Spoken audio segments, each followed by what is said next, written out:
The next topic is, what are some ways that we can prevent cancer? Most cancers are not genetic. Most cancers are environmental. So therefore, the best way to prevent things is to alter your behavior. So this is Learning Objective 2 in Section A5. How can we prevent cancer? So you've heard it probably a million times, but smoking, cigarettes, especially if you're in areas with high radon. And in our area of Pittsburgh, we are in areas of high radon. So this will affect the epithelial tissue of the lungs. So this is one of those carcinomas. As the smoke comes in, the particles in the smoke get trapped in the mucus that lines your lung cavities. Now, typically you have cilia in there that beat that mucus up with the trapped particles. But if they happen to get trapped in there for a long period of time, or if you've ever seen smokers' lungs, there's just so many particles you can't get them out, then those begin to rub on the tissues and begin to create mutations that will accumulate in the lungs. Especially if you have radon in the area. If radon gets trapped in those particles, this is emitting radioactive radiation, which can mutate the DNA of the cells.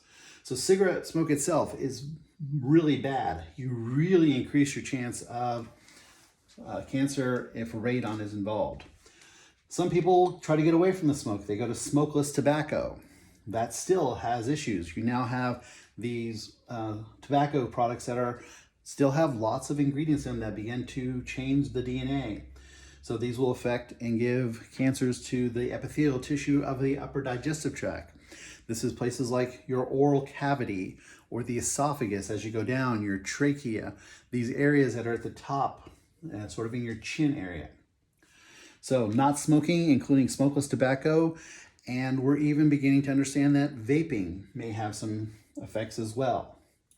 A second behavior, sun exposure or tanning beds. Sun exposure and tanning beds expose you to UV. UV is a known mutagen.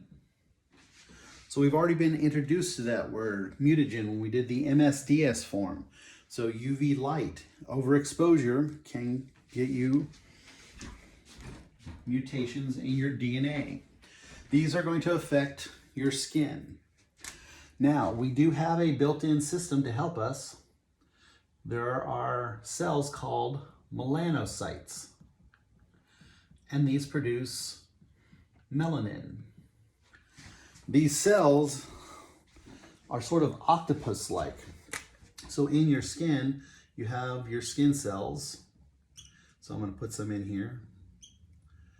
Here's some more. And then you have these melanocytes that have these extensions that go up in between cells. And that's important because when you produce melanin, these cells will produce melanin, and that melanin will get dispersed. And you notice this melanin now is shading this cell, shading the nucleus of this. So melanin is your natural sunscreen. But even with that, if you get too much exposure, you have more UV going in, the melanin may not catch all of it. Matter of fact, one of the worst skin cancers is actually when these melanocytes, which is ironic, isn't it? Because they're producing melanin, if they go awry, they can actually produce a malignant melanoma, which is a skin cancer that will spread. A third behavior that you can avoid is alcohol. Here's one of those things. There are benefits to alcohol. Too much alcohol, though, you start to get into problems. Consuming 1 to 2 glasses of wine or beer a day helps your heart. Consuming more than that can lead to cancers, especially if you're a smoker. So synergist means in connection with, complements, and maybe extenuates.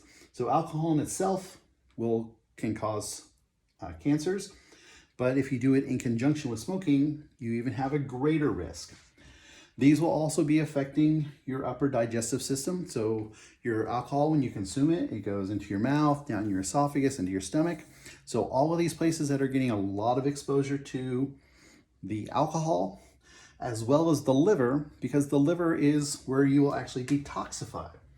So remember, we talked about the smooth endoplasmic reticulum, and one of its roles was to detoxify. Well, if it does too much work, sometimes that can actually cause those cells in the liver to undergo a mutation, which can bring on a cancer.